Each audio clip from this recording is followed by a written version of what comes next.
Hello, you're listening to the Neil Lamptey Show. My name is Joey, and I'm joined by Paul. All right, mate. And by Neil. Hello.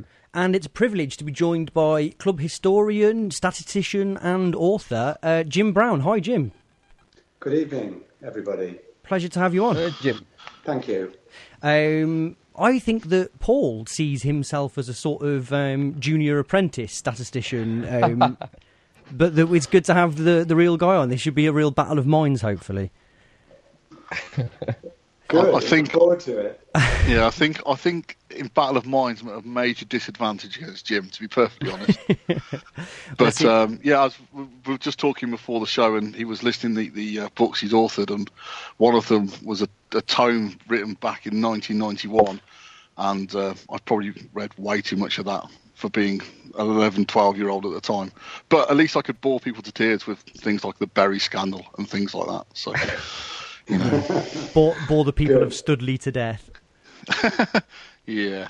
Right, let's start with Moments of the Week then. Neil, what have you got for us? I'm really out the loop at the moment. I've not been to too many games, but what about memories of the Lake District that you've just returned from? My best memory of the Lake District was still watching Cov on amazingly on my phone without really realising. I was able to watch it on my phone. Not deliberately illegally. It just was. I was using the app and it said watch, so I watched. Oh wow, which was good. So that meant I was able to watch the game. But I do have a moment of the week. It's while I like McNulty's goal, my moment of the week is more around Duckens Nazon and how he's annoying me a little bit more and more with each passing week.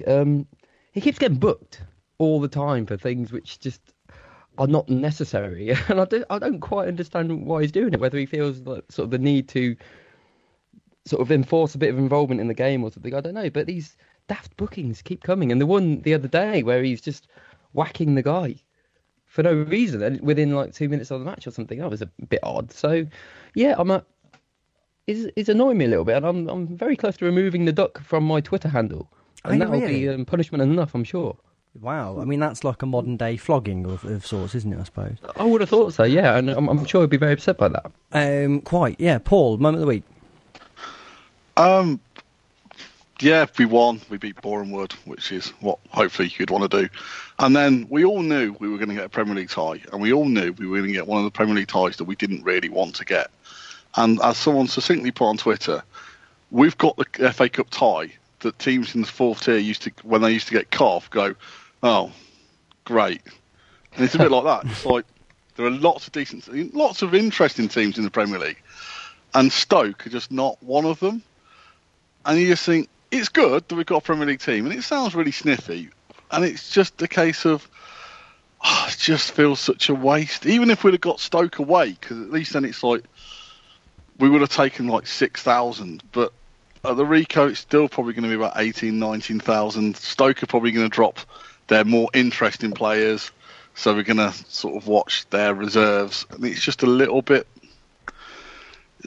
disappointing. I mean, we're likely to watch Peter Crouch score 2 goals in a 2-0 Stoke victory, aren't we? That's the reality of it. The main thing is, I've seen a couple of people have retweeted some of the players, and the players seem generally excited about the fact they're playing a Premier League club. So good for them. And you know, there are lots of fans who don't remember us being in the Premier League, and to them, sort of Stoke, who have been in the Premier League for 10 years, are an established Premier League side. So it's just, I think part of it is also like, really, we're in the bottom tier, Stoke are in the Premier League, and this is sort of, you know, we'd be giant killers beating Stoke.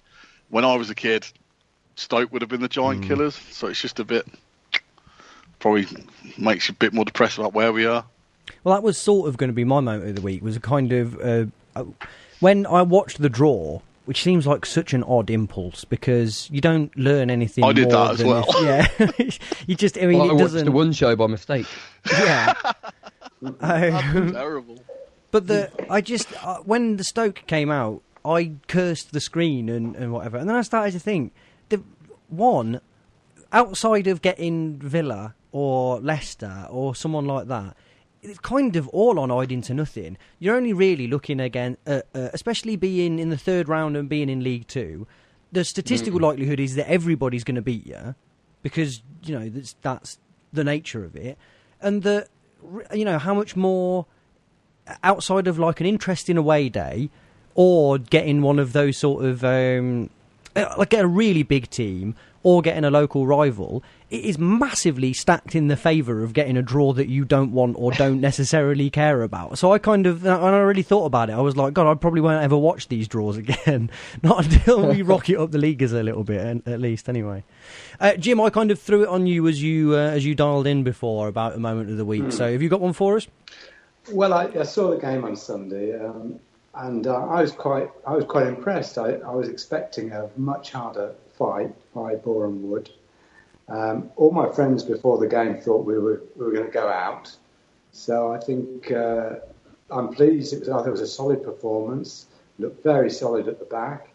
We scored 3 really good goals, and we could have had 5 or 6, I think. And once the second one went in, I thought we were easily home and dry, and it was nice to get a good win under our belts. It was a big banana skin waiting there, wasn't it? And we avoided it. I don't watch cup draws at all, so I think somebody said you don't learn anything. You absolutely don't learn a thing from a cup draw. And actually, a friend of mine rang at 9:15. They said, "Oh, not a bad draw, is it?" And I said, "Who?" I didn't even know who we were playing at that point. So I'm pleased we're through, and Stoke, well, they're not the most attractive Premiership club, as you say, but we'll just have to do it, won't we? Yeah.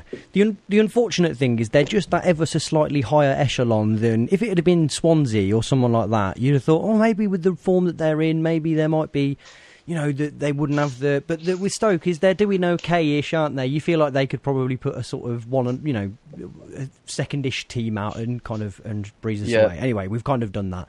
Jim, you started to talk about Boreham Wood. You said that they maybe didn't put up quite the fight that you might have expected. How much of it was that they didn't put up a fight, and how much of it was our, typical superiority? Well, I thought for 20 minutes they looked the better side, and we looked quite nervous, and they looked physical. I thought then in the first half, their number 10 looked very useful.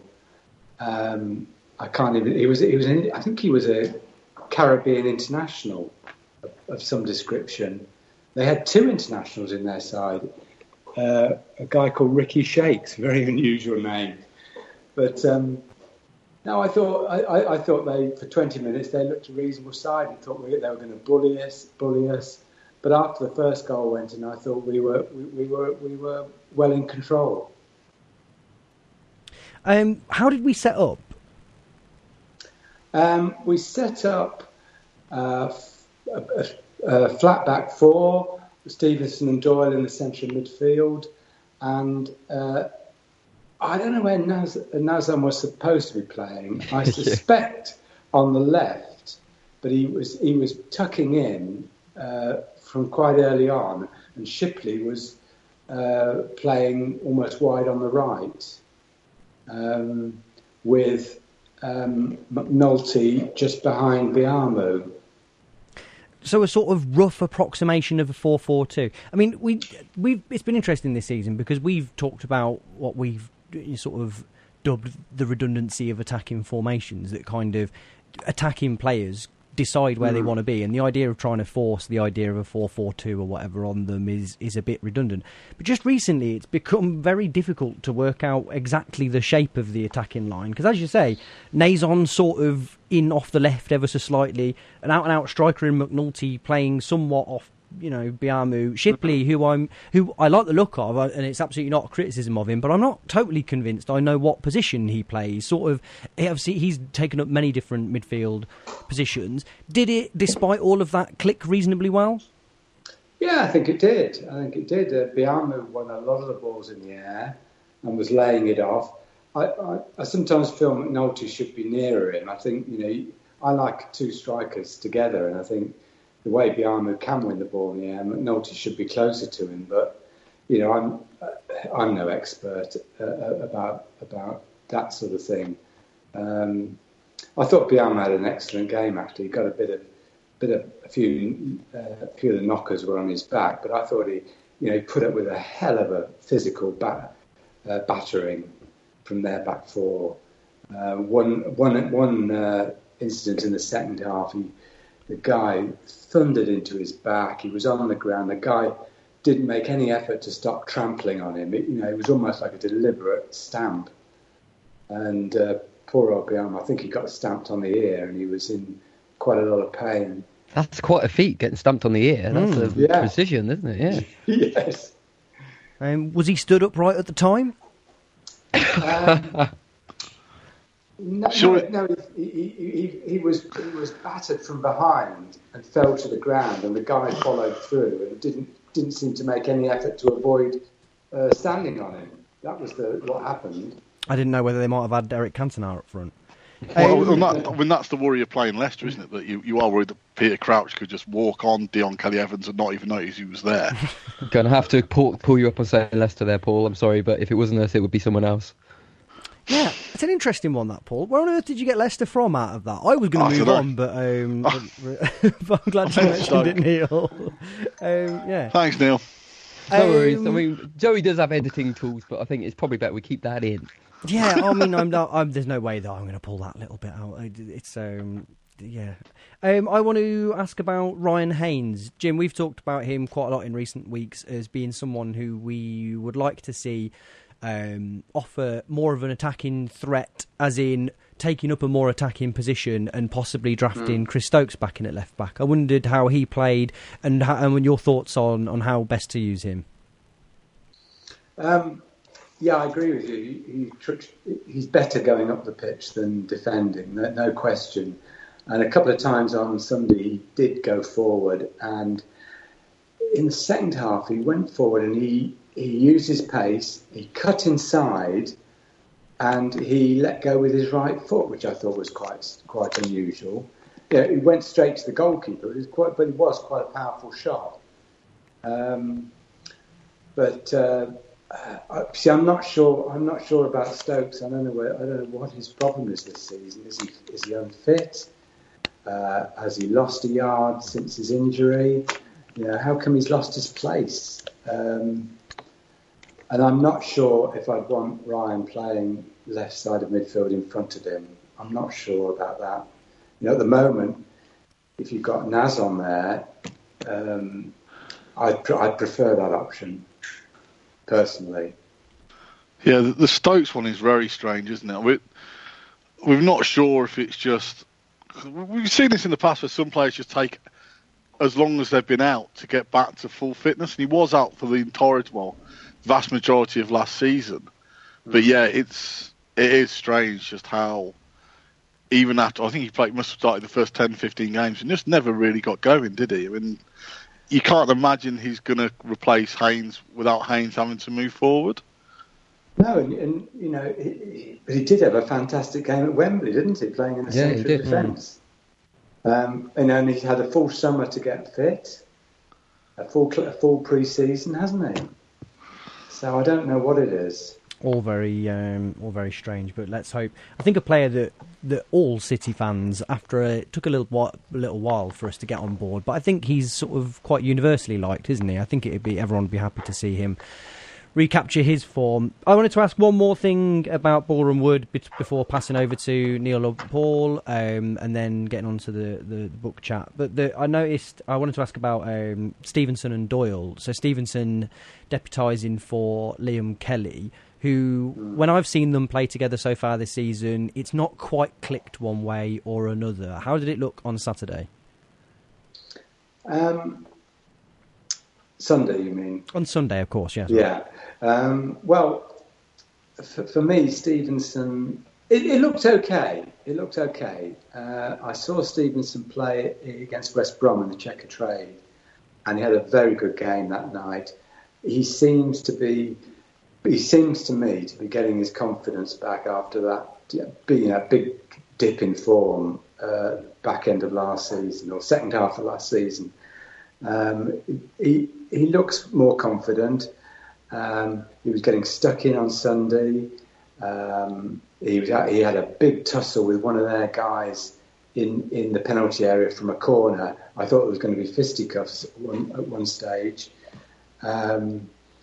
He looks far more up for it than he did a while back. I don't know whether he's convinced the manager, because I don't think he was the flavour of the month at all with Mark Robins for a while. I don't know if he's done enough to convince the manager. If he has, then is he going to keep his place when Kelly's fit? Probably not. But, he's a valuable member of the squad, isn't he? Well, I mean, valuable is an interesting word to put on it, isn't it? Because it's horrible thinking about football in this sense, but exactly a year ago, he was someone who was an incredibly valuable commodity, at least. And the odd journey that he's been on, from rejecting £1 million bids from higher division clubs a year ago to now being seen as sort of an able deputy, or semi-able deputy for Liam Kelly, for a player that hasn't actually played particularly badly in that time or done anything different. It's very strange to me, but I guess highlights the nature of how different managers see different players. Yeah, I think I don't know whether there was any serious bids for him last year.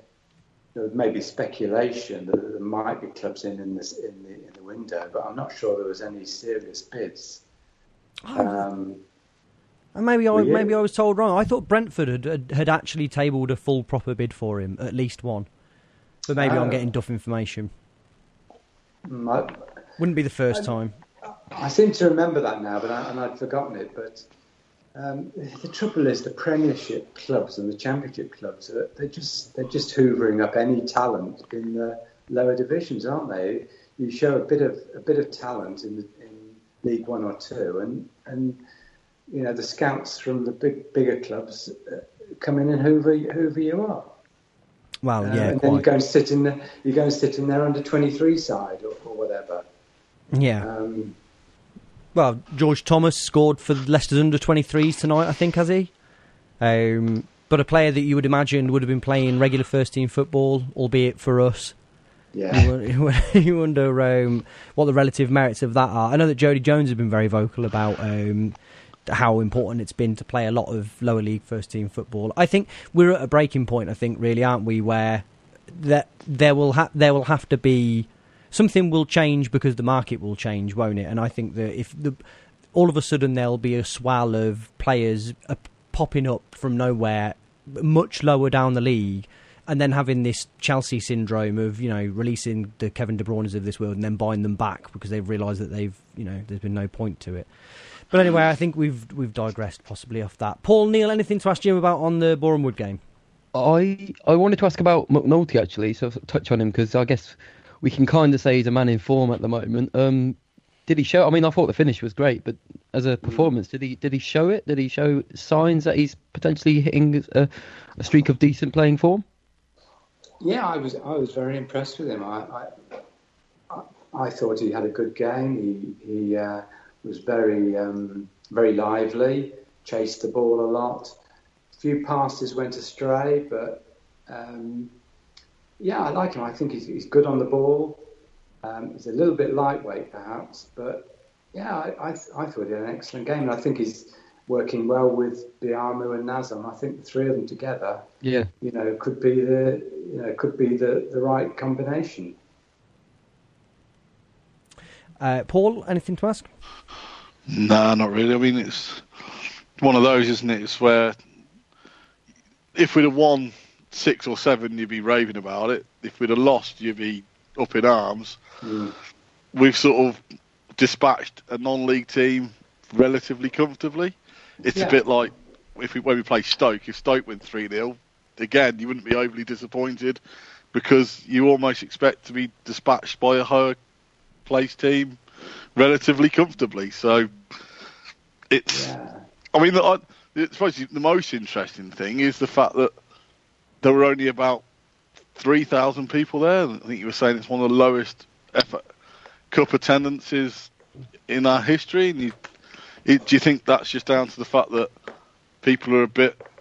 I mean, I didn't go because I just couldn't face going down and watching Cov play. I wanted a week off because I haven't found it that interesting. So I wondered if you thought, if we were top of the table rattling goals like Luton, if you thought the attendance would be bigger, or you just think that, unfortunately, the FA Cup just doesn't have the same allure it did 5, 10, 20 years ago?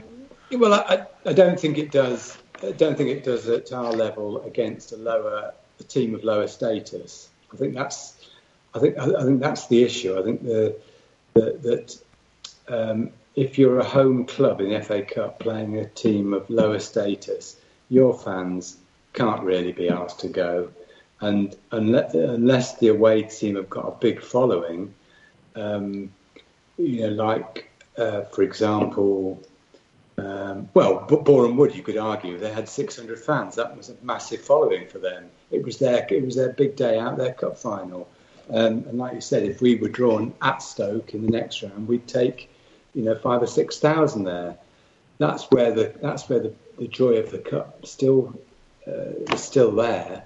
But it's when you've got home sides of a higher status playing against clubs of a lower status. I think in the main, home fans can't be bothered with that sort of game. But I think it's really sad that the gate was so low. People moan about the club not having any money, supposedly not giving the manager any money, but they don't come. I think it's a disgrace, really, absolute disgrace. I feel guilty now. I was going to say, yeah, that's you told Paul. You should. You should. I just couldn't face it. How much were tickets, just out of interest? £10, I think. Well, it was £7 for me because I'm a senior now, but it was £10, I think. And kids were £1? I think so, yeah. Yeah, that is a bit of a shame. You'd have thought that, you have to entice them in somehow. I thought you were going to say it's a bit of a shame kids should go free. I thought you were going to quibble at the idea of paying £1 for a kid there, Paul. My personal, as you know, because we've discussed this many times, I don't think a child under the age of 7 should pay to go to a football game ever. I think under 7s should be free, because then you'll buy them other things. As when I take Mary wants other things, and it's just a case of that's fine because you'll put the money into the club in other ways. I just think. What? Go on,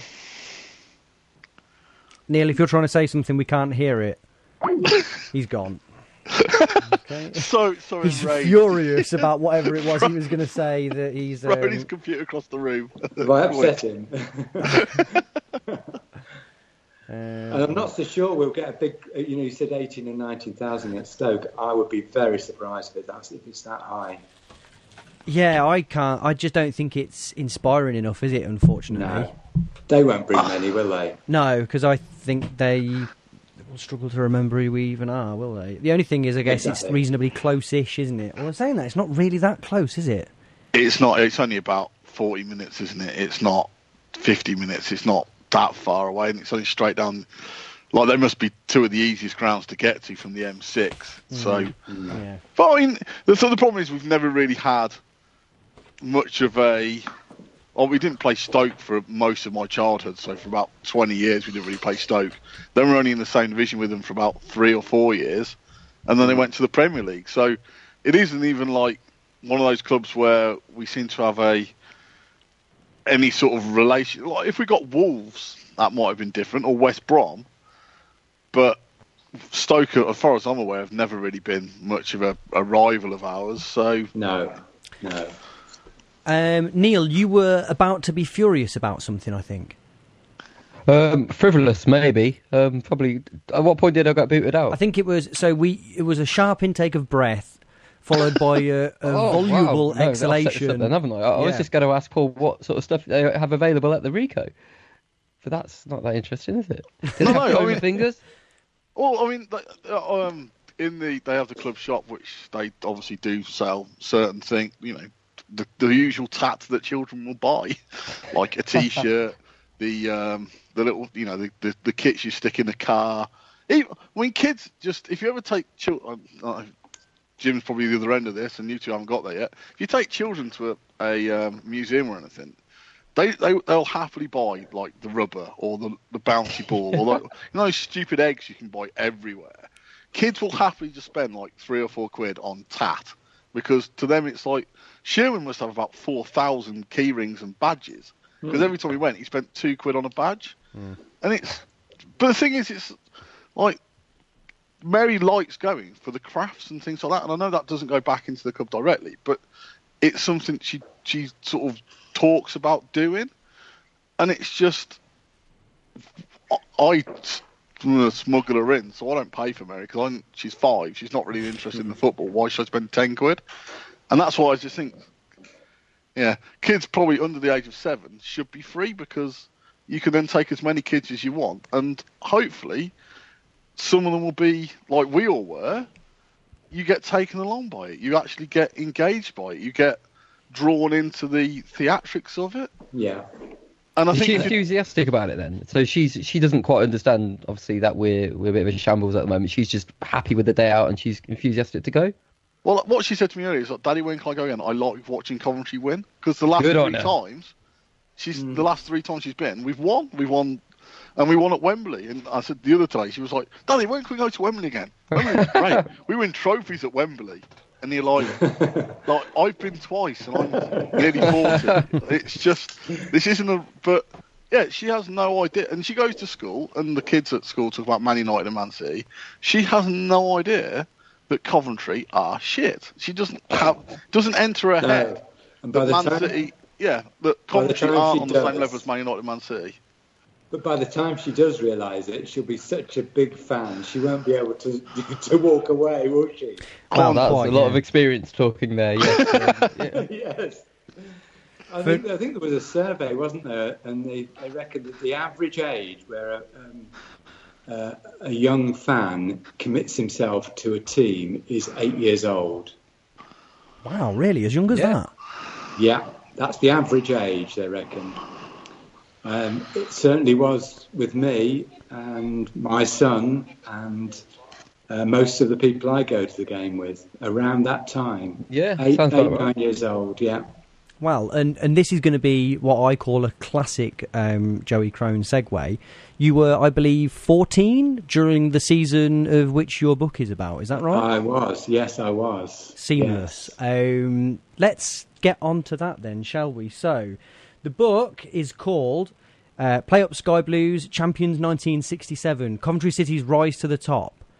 And it is a remarkable season. And I want to parrot back to you a couple of statistics that I heard you talking to Andy Turner about as it happens. And this is something that should be quite obvious, but the one that I hadn't considered is that it's the only promotion that we've had in 50 years.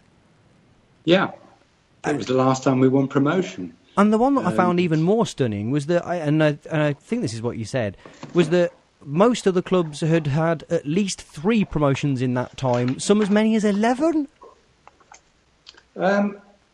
Yeah, I did some work on this. No, actually that figure was exaggerated. I've just dug out a little bit of research I did on this. But in that time, there's 3 teams, Swansea, Brighton and Southend, have had 9 promotions. That's astonishing. Yeah, Palace have had 8, Watford 8, Leicester 8, Burnley 8. And if you forget, Everton, Liverpool, Arsenal, of course, have never been relegated in that time. And Man United and Spurs have both relegated once and have been promoted once. But other than that, every other side has been promoted at least 3 times. Even the Villa have been promoted 3 times. Birmingham 8, Norwich 8. Rochdale in that list. They've had quite a bad time of it, haven't they?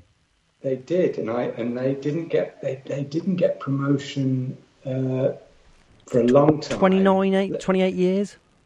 Let me just look. I'll just find them on the chart. Rochdale Division 3. You had to be as difficult about this as possible, didn't you, Neil? This was going to be.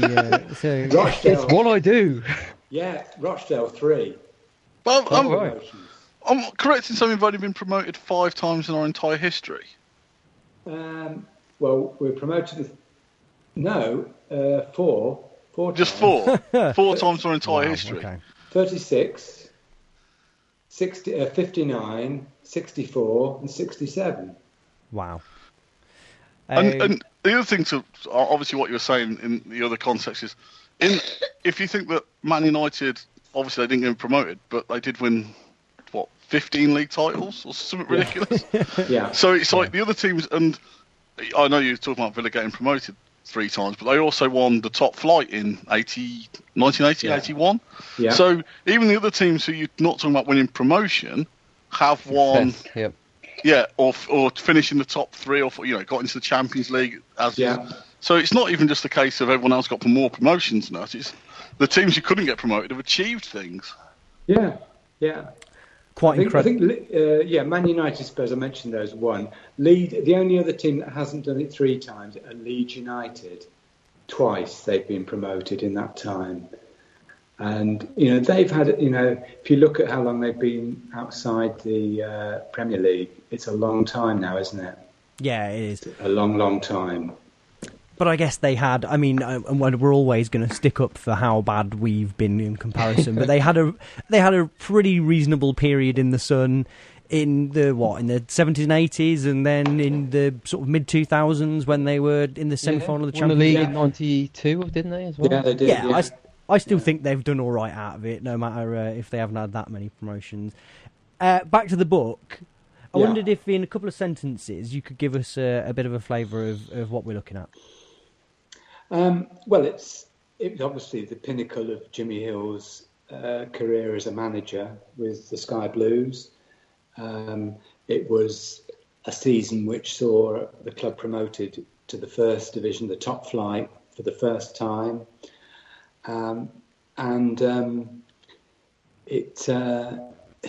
It was just an amazing season. It wasn't glory all the way, as the book describes. There was a very, very low period in October and early November when a lot of the fans had basically given up on promotion because they thought we were just way off the pace, with the biggest problem being a lack of goals. But they got over their problems in the autumn with when Jimmy Hill and Ian Gibson buried the hatchet, and the team with Gibson back in it just took off and had the most amazing month in December, where they won 4 games and drew 2, were unbeaten, beat the league leaders on 2 successive weekends, and rocketed up from 7th or 8th position to, in the first weekend in January, they went top of the table. So that was the, if you like, the watershed. That's when they suddenly came to life.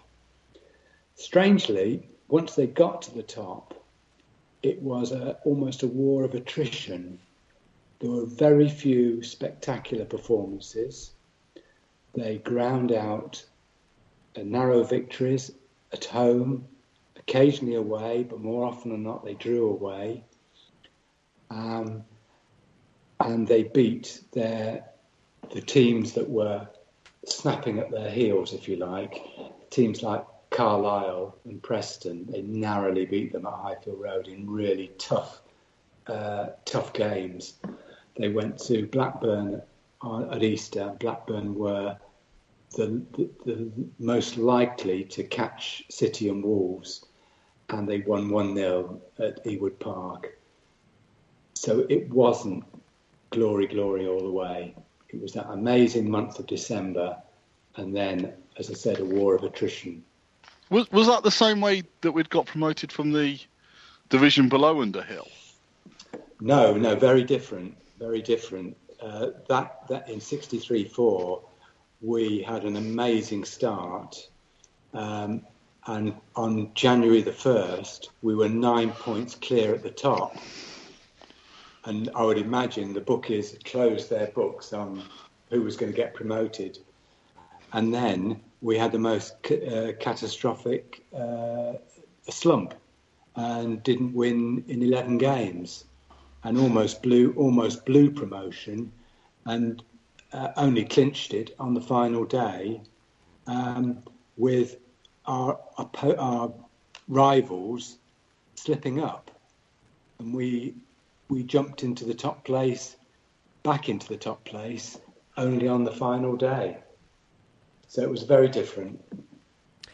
The book makes it clear that with Hill around, it was never a dull moment. And you alluded to it there about the slump in the season that you talk about in the book. And there's a handful of things that sort of paint Hill as what I guess what's a reasonably well recognised fact as being something of a maverick. But it'd be interesting to know how he would have survived in the modern era with how trigger happy people are.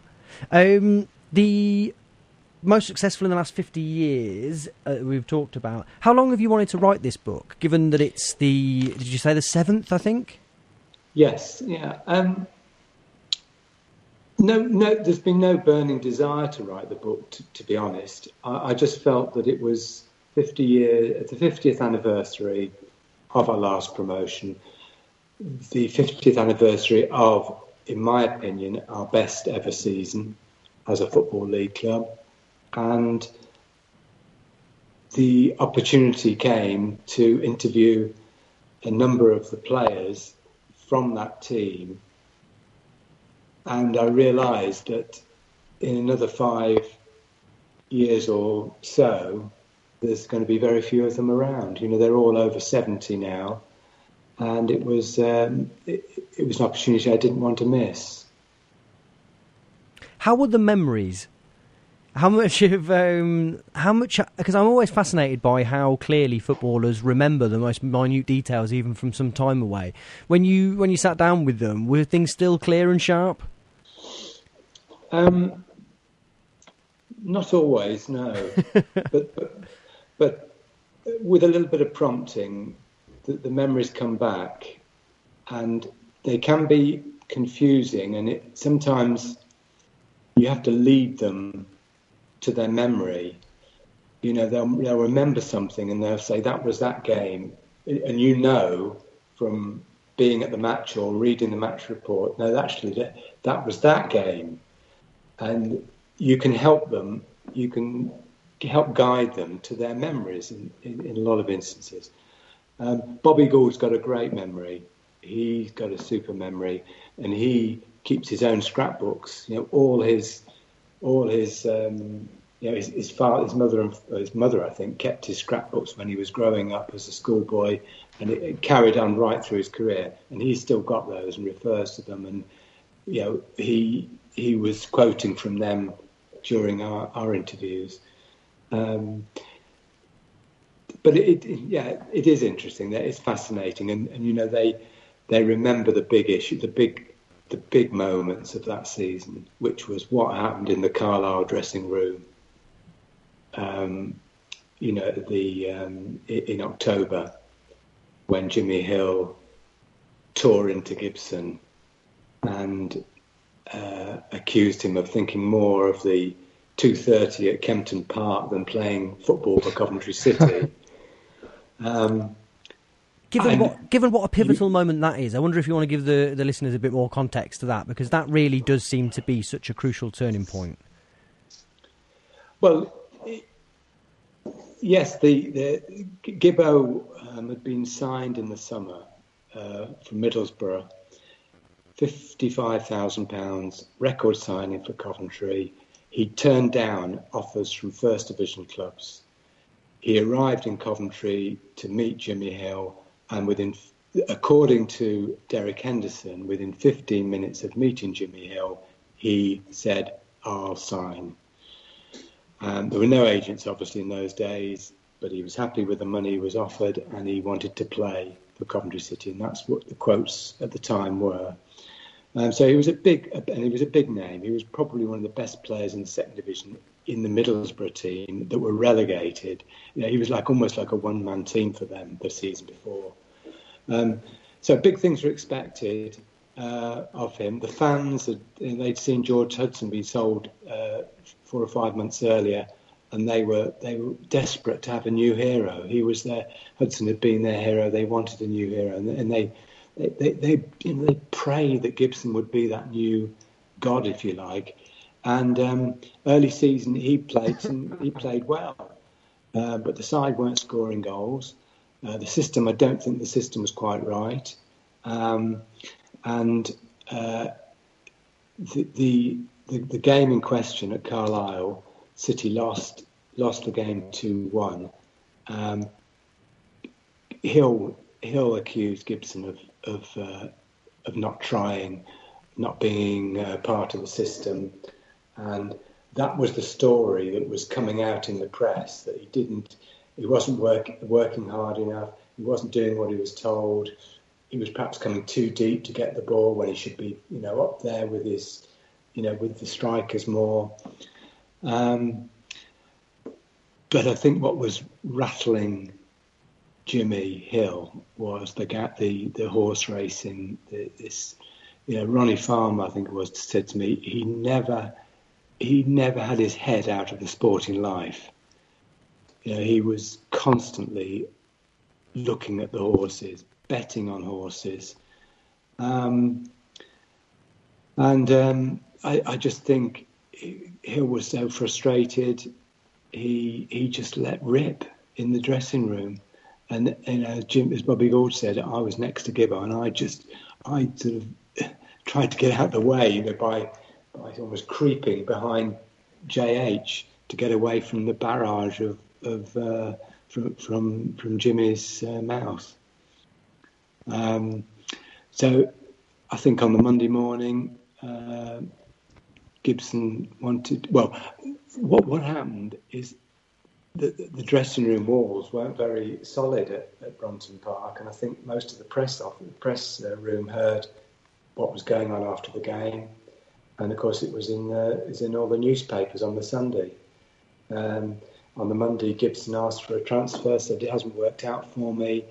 I think it's best if I get away.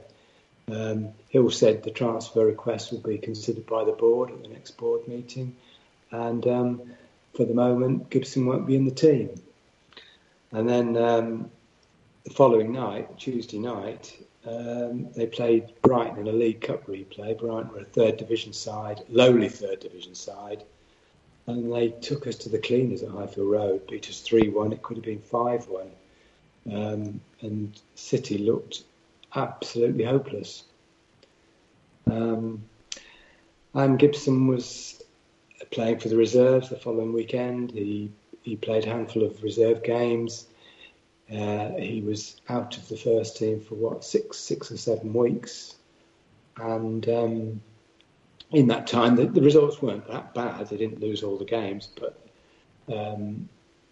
as November came, they lost 2 in a row, which was the first time that season they lost 2 in a row. They lost their unbeaten home record to Crystal Palace, and then they went to Huddersfield the following week and got battered, absolutely battered, lost 3-1, and City fans were they'd given up. I think I say in the book that they struggled to get run a Sky Blue special train to Huddersfield. They reckon there were only 500 City fans at Huddersfield, which early in the season I think they went to they took 2,500 to Portsmouth, took 2,500 to Norwich, and they were down to 500 away fans at Huddersfield, and the performance wasn't great, but strangely, they picked up injuries at Huddersfield, and Jimmy Hill had no option but to recall Gibson. He needed, he needed somebody to replace. I think Ernie Machin was injured at Huddersfield, and Gibson's recalled for the next Saturday's home game against Cardiff, and Gibbo just turned on a master show, scored 2 goals, and ran the game. Absolutely ran the game. And that was the first game in the unbeaten run of 25. it's extraordinary how these things work out, isn't it? This might sound like a tremendously obvious question to ask, but how pivotal was Jimmy, or JH as he's regularly referred to in the book, how pivotal was he in the success? How much of it was down to him? I think it was largely down to him. I wouldn't want to put a percentage on it. It was largely down to him. He was the man who picked the team, chose the players he wanted in his squad, did the transfer dealing. There were no directors of football or anything like that in those days. He built the club in his image. He knew exactly what he wanted a football club to look like, and he did it gradually over the 5 years, 6 years he was there.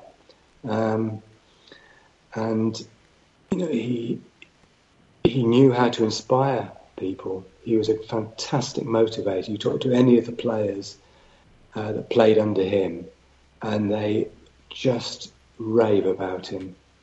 Absolutely rave about him. Bobby Gould, Ronnie Farmer, Dietmar, Brooke, Mick Kearns, all of them just thought he walked on water. Did that reputation sort of transfer to the fans as well? Obviously, that we look back and we see this figurehead, this leader of a man, and everything he did throughout the period. Did it feel like that to you at the time? Was he as much of a leader back then as he's kind of seen as nowadays? Now we can actually look back at everything he achieved. Yes, I think so.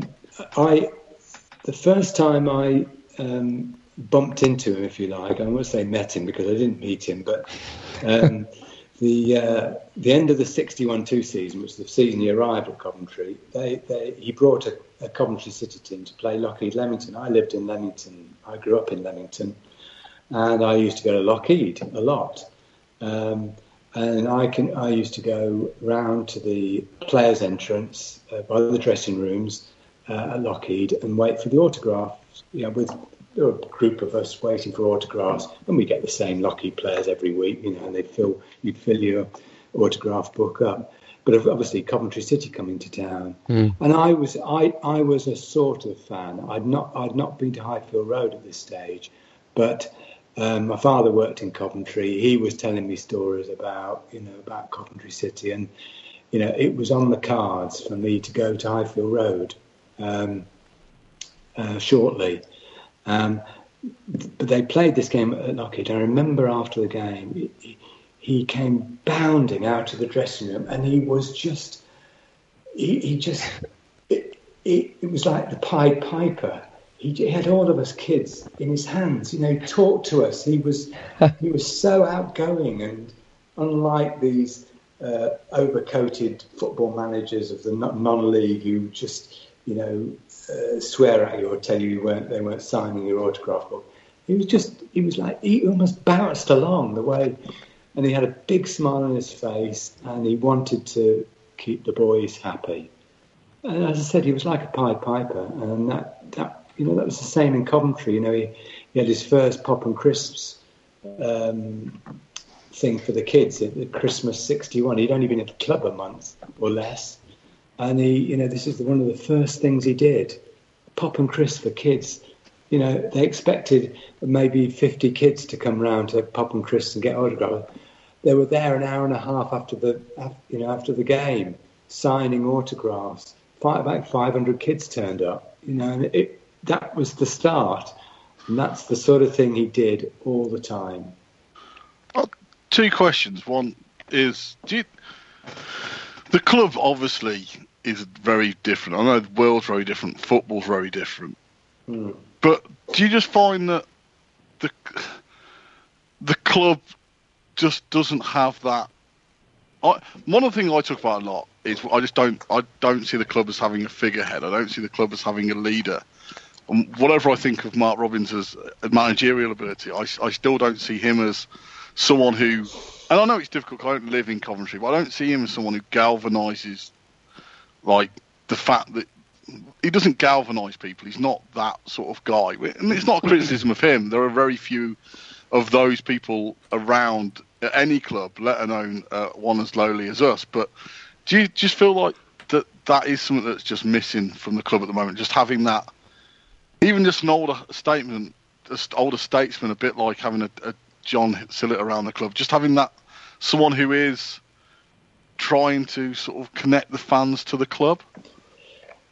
Well, sadly, I think it's missing in football in general. You know, I see very few figureheads in football. You know, Arsene Wenger is one. You know, he's such a big part of Arsenal, and he's Mr. Arsenal, isn't he?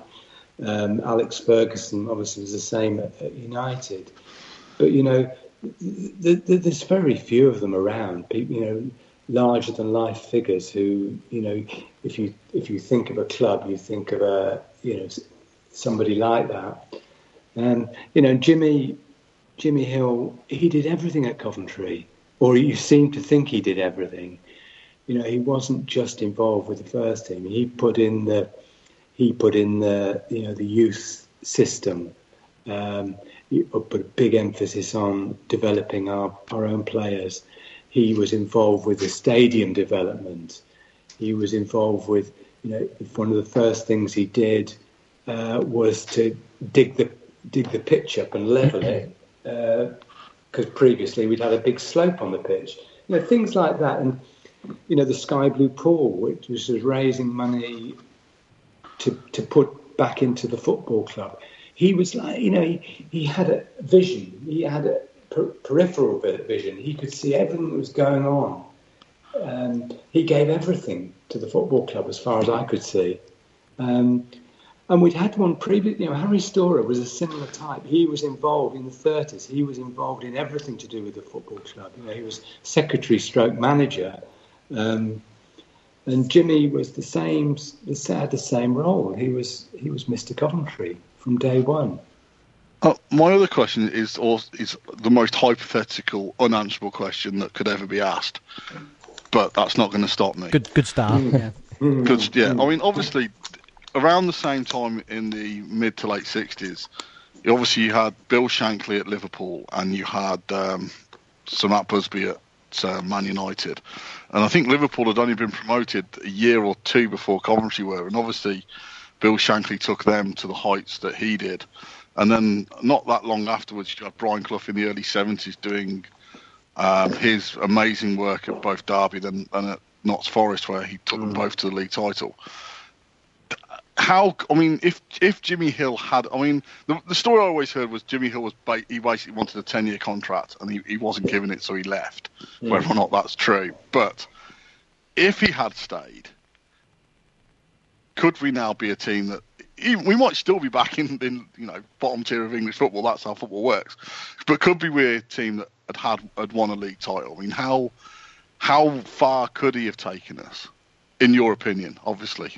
Oh, I think in my opinion, I think he could have taken us into the top six easily within 2 or 3 seasons. Well, no, did I know, but I think he would have. I think if Jimmy had stayed and got that 10-year contract, I think he would have traded punches with the top managers of that era.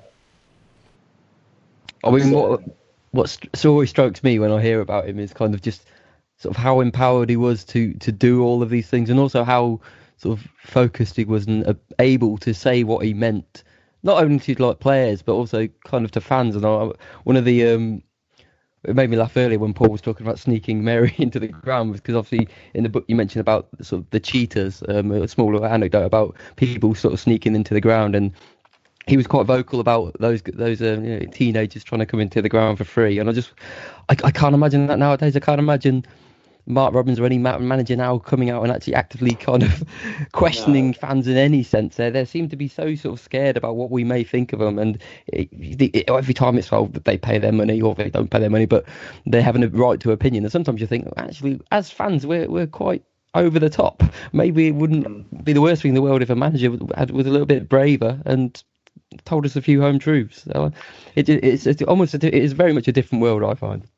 Well, it is, and I think the his reaction, Jimmy Hill's reaction to the Gibson thing was quite interesting. I've written about it in the book, but he used the next home programme, his notes in the next home programme, to get his point across in a very, very subtle way, which was to describe a conversation between him and his young daughter, who said, "Why are the fans chanting Gibbo?" And Jimmy's hypothetical response is, "Well, that's because they want him to be playing in the team. So, Daddy, why isn't he in the team?" And it goes along on that along those lines. Yeah. And he gets his message over that basically, I pick the team, not Ian Gibson, not the supporters. I pick the team, and who I want to play in the team will play in the team. Some fans won't like it, but I'm doing it because I care about Coventry City and because I think it's the right thing for Coventry City. And he got his message across. The thing is, you can only do that if you're winning. And I know what you're saying about they had a slump, but they were never really... I don't know, it's a different era because there was only 2 points for a victory, but they were never really off the pace, as in terms of 5 or 6 or 10 points behind. At the end of each month, you put... In the book, it has the sort of league table at the end of each month. And at the end of each month, we're always only sort of 3 or 4 points off top. Yeah. And you get that leeway where you can sort of come out and go, I'm right, you're wrong, if you are more right than you are wrong. And it's a bit like the Mickey Adams... Why the Mickey Adams one got thrown back in his face so much wasn't the fact that... And I think the thing about that one was always the fact that no one bothered about Wayne Andrews coming on. It was the player he took off that the fans were pretty irate about. They thought he'd made the wrong decision in the player he took off. Mm. And the thing with that was... the reason people never forgave him for that is because after that, things went into a decline. And the season afterwards, we were terrible when he got sacked. Mm. If he'd gone one promotion, everyone would be like, yeah, okay, you stuck your finger out. But... And it was a bit like the other season when we had Russell Slade and he turned around to the fans and did the 1-0 against Wimbledon thing and we drew 1-1. It's like, you can't do that sort of thing if you're not winning every week, if you don't have the reputation that Jimmy Hill had. Because as you say as well, it's sort of, the thing is, this year before we only just missed, or we were a very decent team that missed out on promotion. We weren't in the positions we've been recently, sort of trying to sort of compare it to this season, for instance, where we've been on decline for a couple of years, and the team that he had, that he took forward, that took us into the top flight, was a team that had been together for a while, that he only changed 1 or 2 players from. Mm.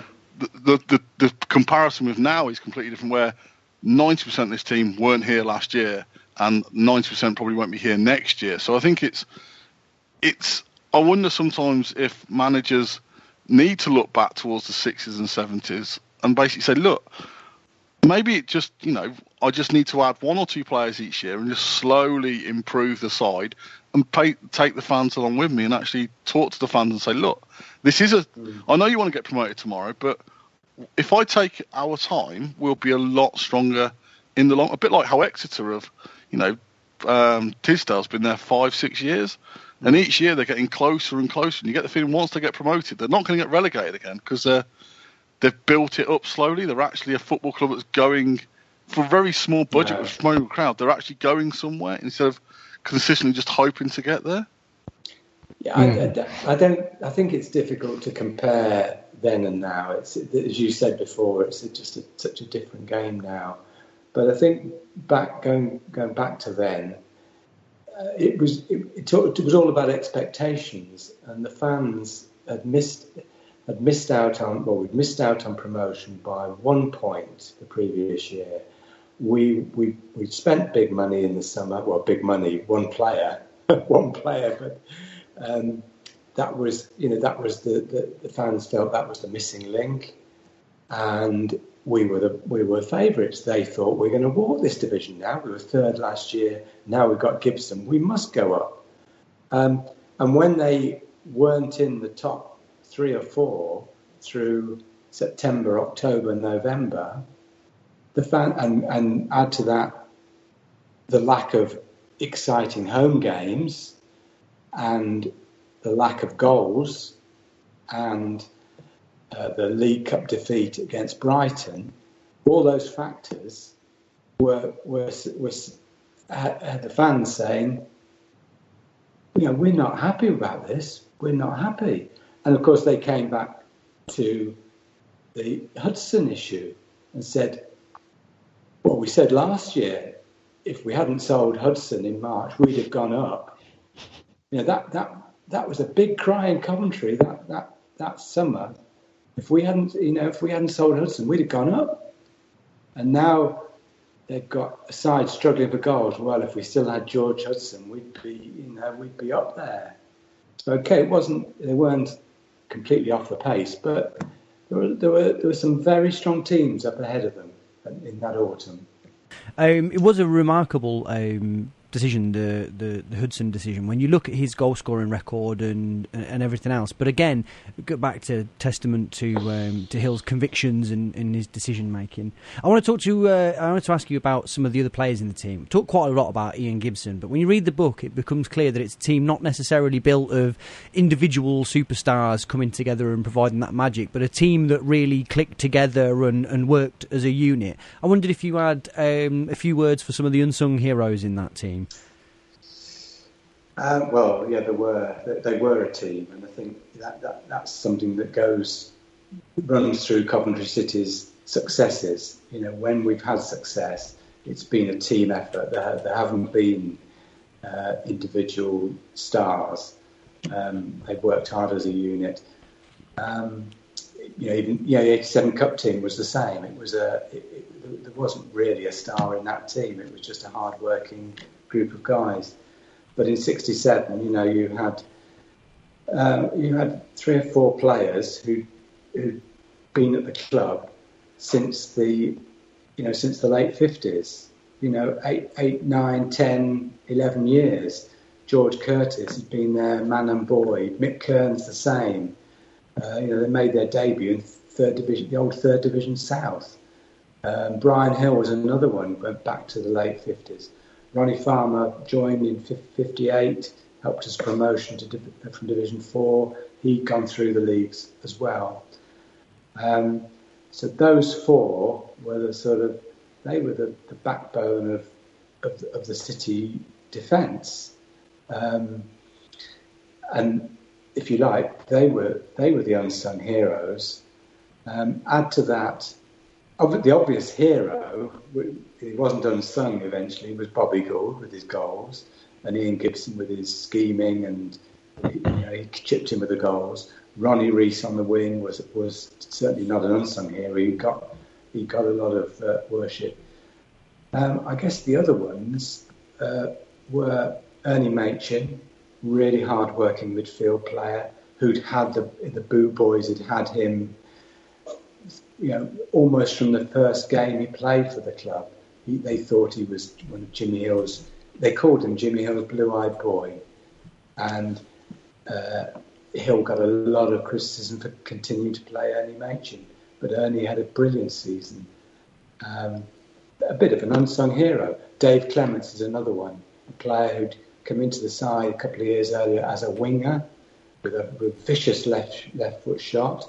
Was converted by Hill that season to a left half, or a sort of a central defender.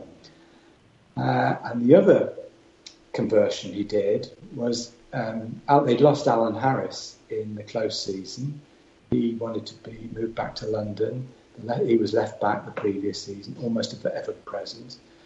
And Hill had to do something about that. He didn't have the money to go out and buy. He put all his money on Gibson. So he took the decision to switch Dietmar Brook from a wing half to left back. And that was a master move. Brooke was a brilliant left back, and took to it like a duck to water, and was virtually ever present. And then behind them all, you had Bill Glazier. He was a big signing, and he was a good goalkeeper, but he had a very dodgy period at the start of the season. I think they lost 4-2 at Plymouth, and Derek Henderson put at least 2 of the goals were Glazier errors. Well, can you imagine that these days? If Lee Burge made 2 errors in an away defeat, he'd be lambasted on Twitter. The manager would be under pressure to drop him. And Jimmy Hill said something like, "Well, all goalkeepers have an off day, but I think he's the best goalkeeper in Britain." Yeah, and quite and interesting. I mean, he's a Coventry City legend and an icon, but given that it's an era, it's sort of beyond my years. It was really fascinating reading the book about. I didn't realise quite how expensive he'd been, but I also didn't realise the context of the World Cup that had preceded the season that you talk about, and the injury that he'd had that stopped his possible inclusion in there. There's a lot of really fascinating tidbits in there, obviously. Just going back to the team again, there is some suggestion, certainly it seems from opposition teams and fans, that the team was something of a dirty team. And George Curtis, especially, is someone that's highlighted as a shall we say, more agricultural player. How would you respond to some of that? Is that unjustified jealousy from teams, or was it a team that liked to mix it up a bit? It was a team that could look after itself, no question. Absolutely no question. And George would be at the front there. George was the sort of player and the sort of man that you'd want in the trenches. He was a man mountain, and he wasn't dirty. He was hard as nails, and he gave everything for the football club. He was Jimmy's ear in the dressing room. He was you talk to some of the players who were there when Jimmy first arrived, and they said from the first moment that Jimmy walked in the door, George was his man. George he bent over backwards for Jimmy. He was the man that was the conduit between the team and the manager. And he would be, if you like, be Jimmy in the dressing room. If a player was moaning and groaning, some captains might say, "Well, you better go and see the boss. If you don't think you're paid enough or whatever, or you're not in the team." George would deal with that without Jimmy knowing about it. He'd bite his ear or bite his nose or whatever he did to them. He was tough as teak, and the pictures you see of him leading the team out at Ivor Road, that just epitomised him. He had this haircut that was like a crew cut that was like a flat top. I don't know what you young guys call it, but fashion, I call it. He looked like he had a haircut like a sort of young American tennis player of the 60s. Yeah, and he gave him a look, quite an evil look, I think.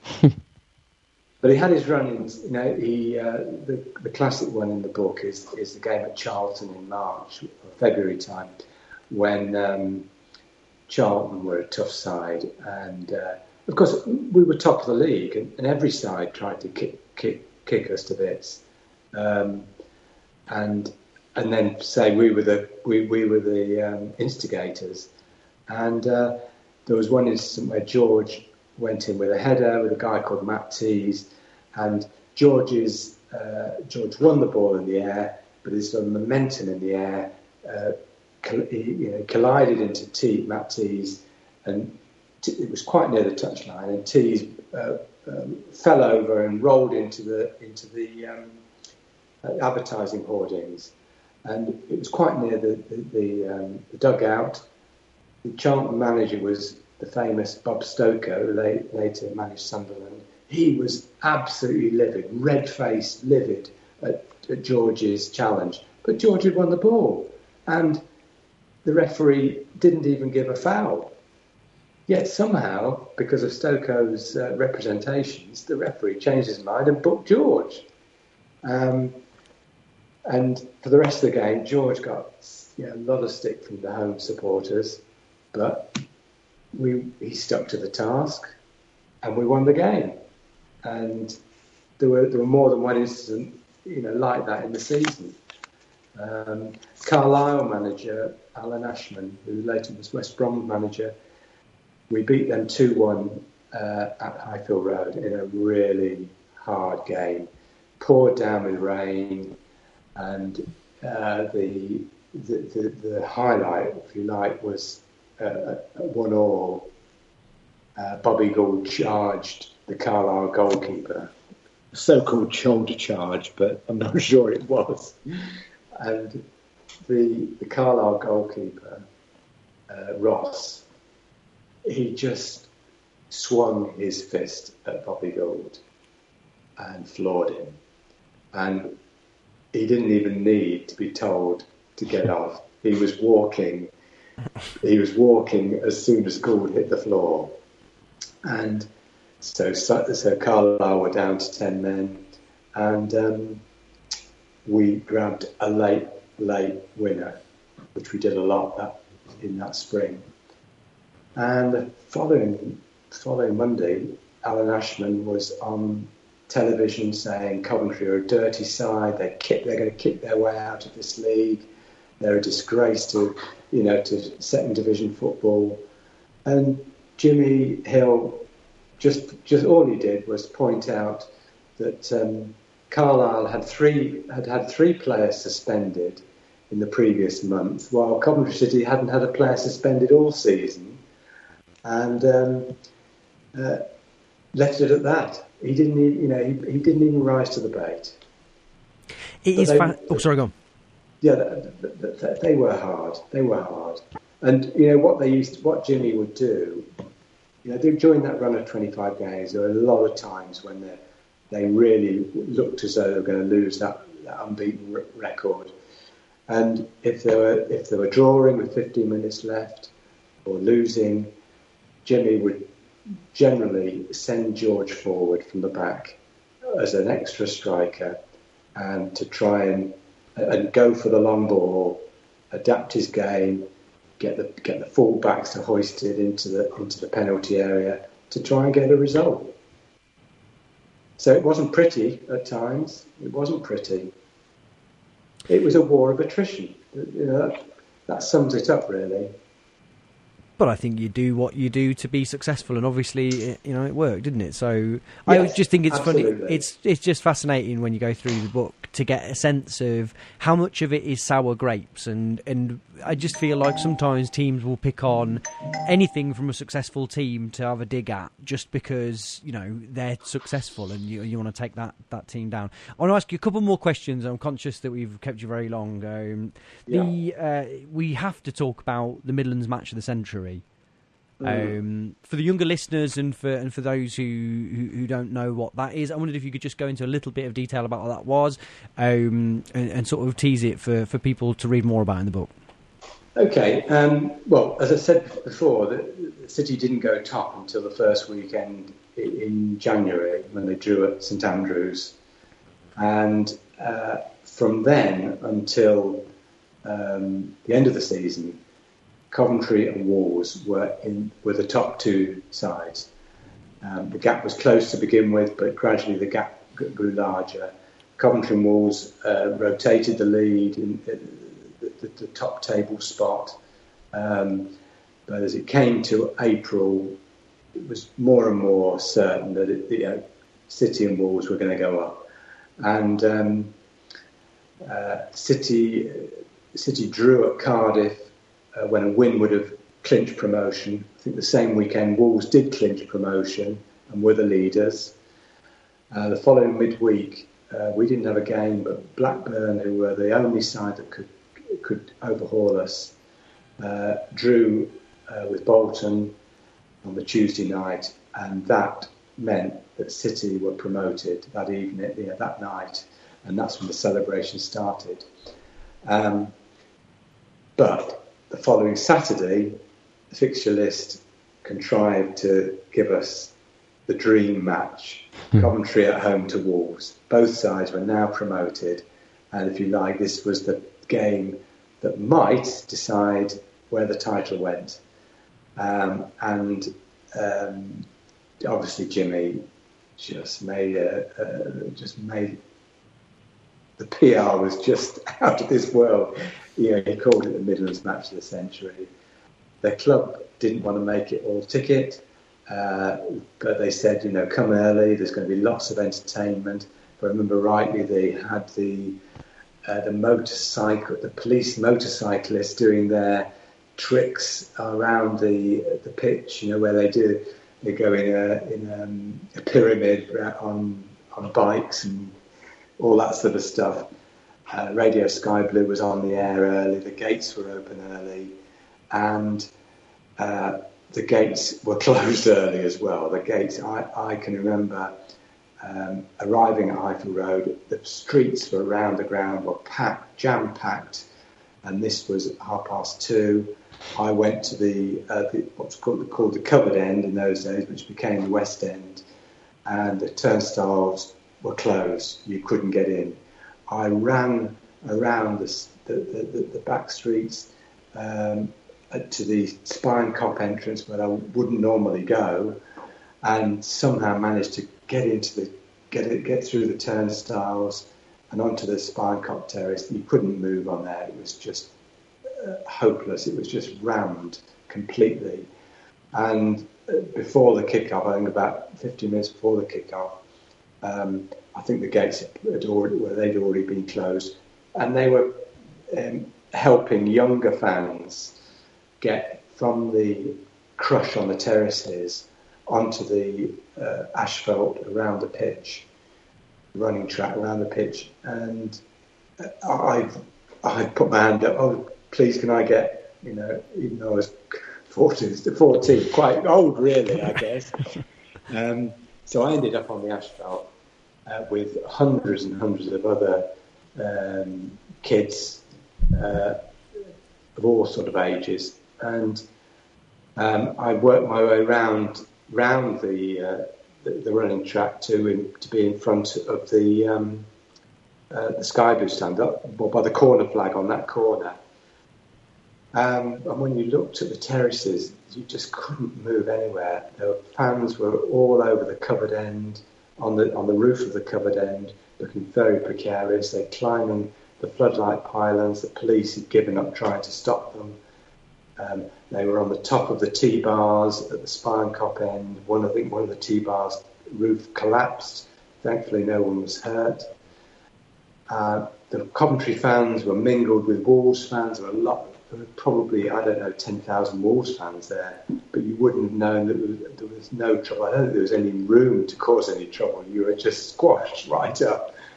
And it was just surreal, really. 51,500 people in Highfield Road, and I think there were probably more, because I think at least one of the turnstiles people were climbing over it or broke down a gate or whatever. And I can only imagine off with all the touch lines had kids just 2 yards behind them. Barely room for the linesman to run along the pitch. I can only imagine that people would have had to have been stood on top of each other to have got 51,000 into Highfield Road. The mind boggles. But it's, really quite something. Yes, it was. And then the final thing I wanted to ask you about was around of all the pieces of information, of all the interviews that you would have conducted with the ex-players and the other sort of players in that more general sense, what was your favourite thing that you learned, or the most extraordinary thing that was revealed in the process of speaking to all those people? Well, actually, I think that there were a lot of things that came to light. But the thing, what I didn't realise was how good a reserve team we had that season. The reserve team was playing in what was called the London combination, the football combination, which was for teams south of Warsaw, basically. So it had all the big London clubs, Tottenham, Chelsea, Arsenal, and so on, plus teams like Ipswich, Norwich, Southampton, City, and Leicester, but not the Villa. They're Birmingham, but not the Villa. The Villa played in the Central League. And City were unbeaten in league games. The reserve team was unbeaten in league games at home that season. Incredible record. They averaged crowds of 5,500, which is almost what the first team are getting now. Yeah. Which is just unbelievable when you think about it. You know, and they were cold. They generally played their home games on a Tuesday night, so that Jimmy and his coaching staff could watch the reserves and see the development of the youngsters. A lot of the reserve sides in that league would put out a mixture of good young talent and old lags who couldn't get a first team place. The squads in those days were quite big. You know, sides like Tottenham, Arsenal, Chelsea had big squads, and they would have some quite old players playing in their reserve team. City's reserve team generally that season was kids. You know, they had players like Jeff Blockley, 17, making his debut for the reserves. Willie Carr, 16, playing in a dozen or so reserve games. Players who you probably don't remember who've just made a handful of first team games, like Trevor Shepherd and Peter Denton and Pat Morrissey, all 18, 19, 20 years old, playing against some physical sides, and they kept that unbeaten run going right to the end of the season. When Spurs came, the final game, Spurs reserves came, and they were a very, very strong team. They had players who'd been in their double side 6 years earlier. Veterans like Ron Henry and I think Bill Brown played in goal. And City matched them. They drew with the Spurs, with the champions of the combination. And that's one thing in the research I'd really missed, that we had such a strong but young reserve team that season.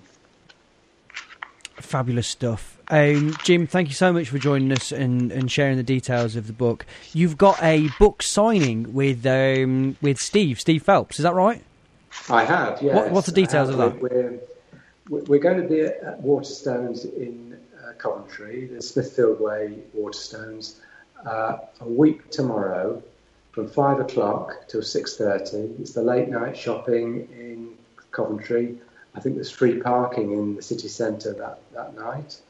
So come along. Steve's new book it's called 29 Minutes from Wembley. He's written about the great League Cup run of 1981. And I'll be signing copies of my book.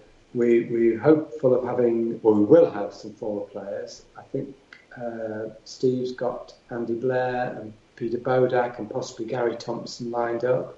And I'm hopeful of getting at least one of the 67 team there. And we'll be signing books for an hour and a half or so. So we'd love to see people and have a chat. Come and chat to the older players.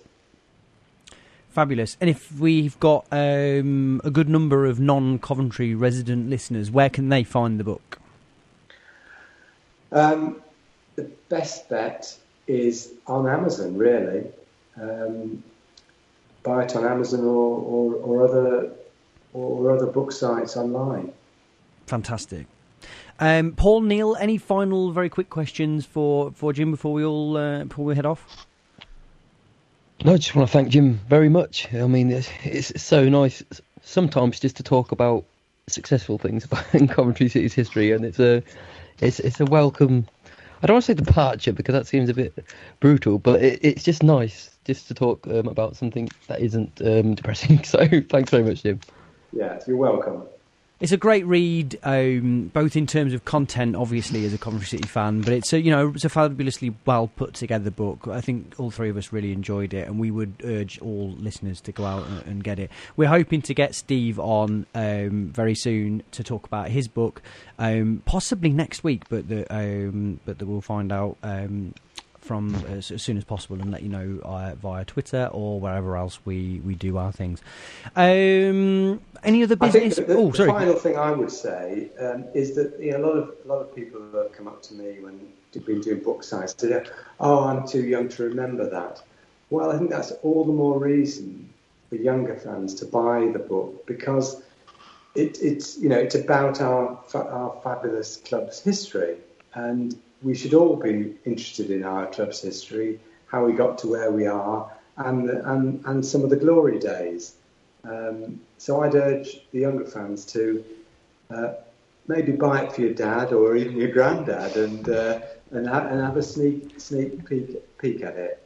Yeah, so much to learn in there. I'd never heard. The big one for me is I'm fascinated by the sound of Ronnie Rees, who just sounds like a really terrific player that I'd never heard of before, but one that seemed really, the way you describe him sounds like he would have been right up my street, but a real fabulous player. But there's so much in there to pick up, even for people that have got a good working knowledge of the times and might be a bit older, but just the level of detail that you go into is really fabulous.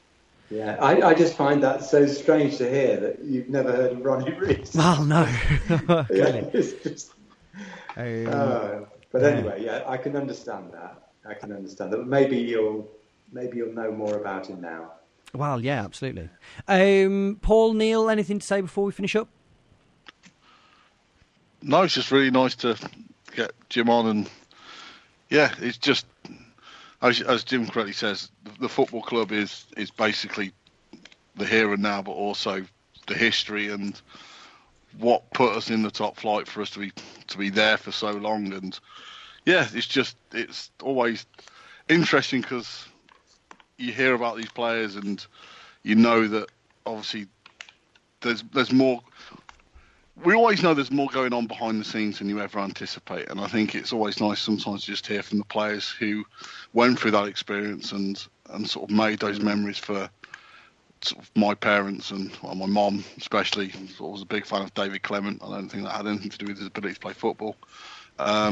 So it's just these are the stories that we'll pass on to the next generation when we talk about our slumped into the fourth tier, and Joe will be writing a book in 20 years' time about our glorious return to the top flight.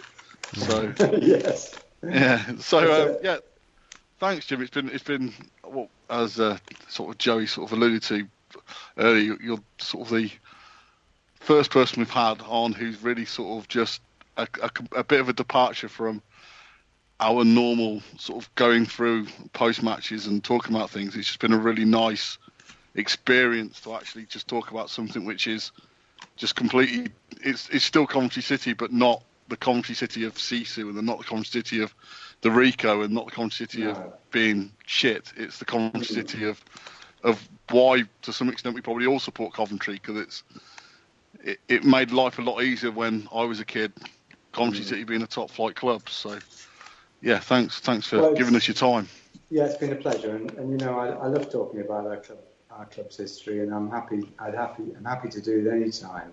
So I've enjoyed it very much. Brilliant then. So let's wrap things up. Final reminder, Play Up, Sky Blues, Champions 1967, Coventry City's Rise to the Top is Jim's book. 29 Minutes from Wembley is Steve's book. Both very reasonably priced. Pick them up ahead of Christmas.